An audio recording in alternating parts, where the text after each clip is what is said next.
Okay, so I'm going to have a look at the fifth exercise in the array section of top interview questions on LeetCode. It's called single number. Okay, given a non-empty array of integers, every element appears twice except for one. Find that single one. You must implement a solution with a linear runtime complexity and use only constant extra space. So I think that this is quite critical. Okay, so I can think of at least 4 ways of doing this, but the linear runtime complexity and constant extra space is the critical thing about this. So my first way of doing it would be to loop through the numbers, and when I'm looking at a number, go from one index above that number to the end and see if we've got a copy. So that's the most straightforward solution there. So we look at the 4 and then we're going to loop from the next index up to the top, see if we see a copy of 4.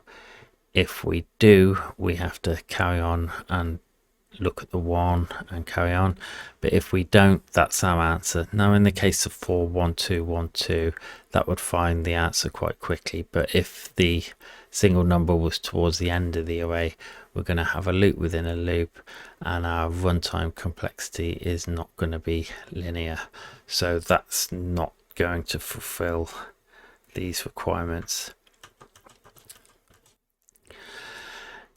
Now another way of doing it would be to sort the array.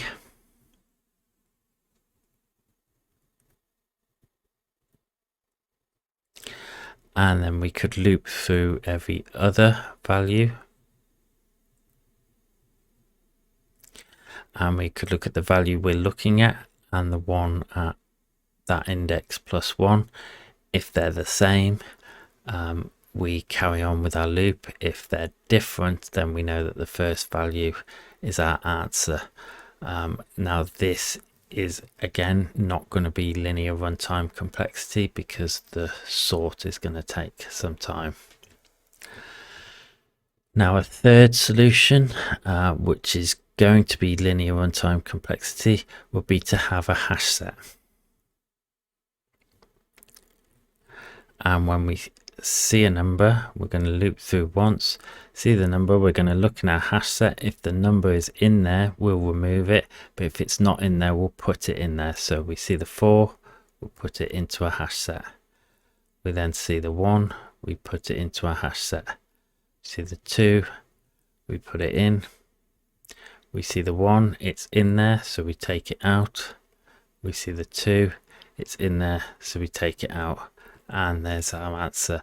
So this is going to be linear runtime complexity, but the problem with this is we're not using constant extra space because we're building up a hash set, and if the values, if this array was very long, we could be building this up quite a lot before taking it back down again.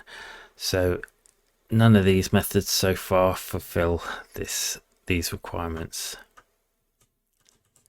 So the way I am going to do it is using XOR. So what XOR does is it kind of gives us the opposite of the number that we're looking at. So the opposite of 1 will be 0. The opposite of 0 is 1 on a binary level, I mean.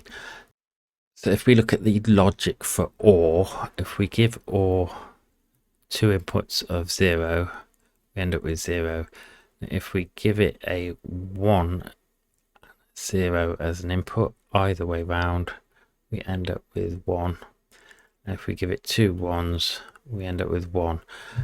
What XOR does is it's exclusive OR, so if both values are true, we give it a 0. So that's the XOR logic table.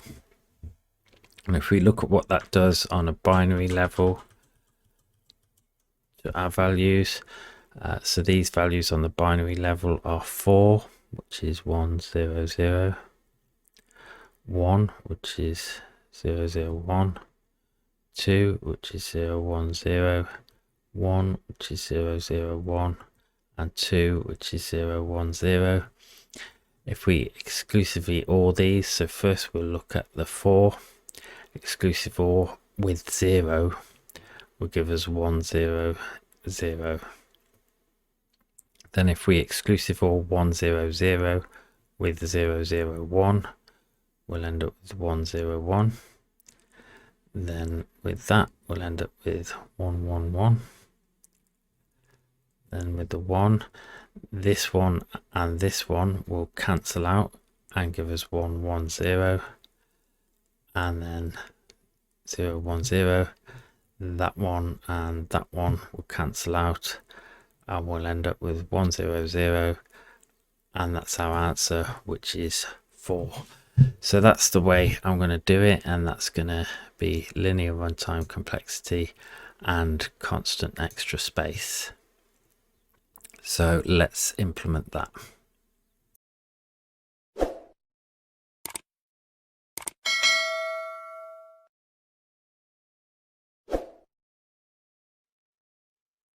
Okay, so it's quite straightforward. I'm going to get our XOR value and start it off at 0, and then for each number in our array,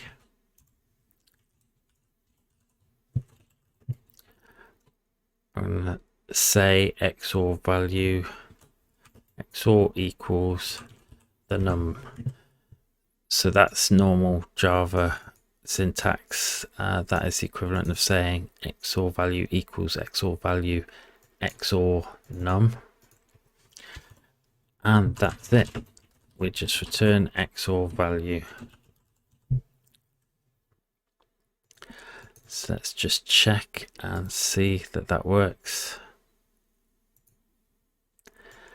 And the answer's 4. So that's fairly straightforward if you know about XOR. So let's submit that and see how it does.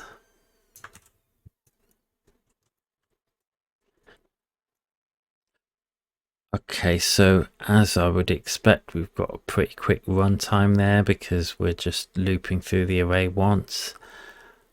And we've also got a fairly good memory distribution. I'm not sure how I could have done that better there, but I suppose this probably varies depending on how busy the computer judging the submission is. But that's my solution to SingleNumber on LeetCode. So thanks for watching.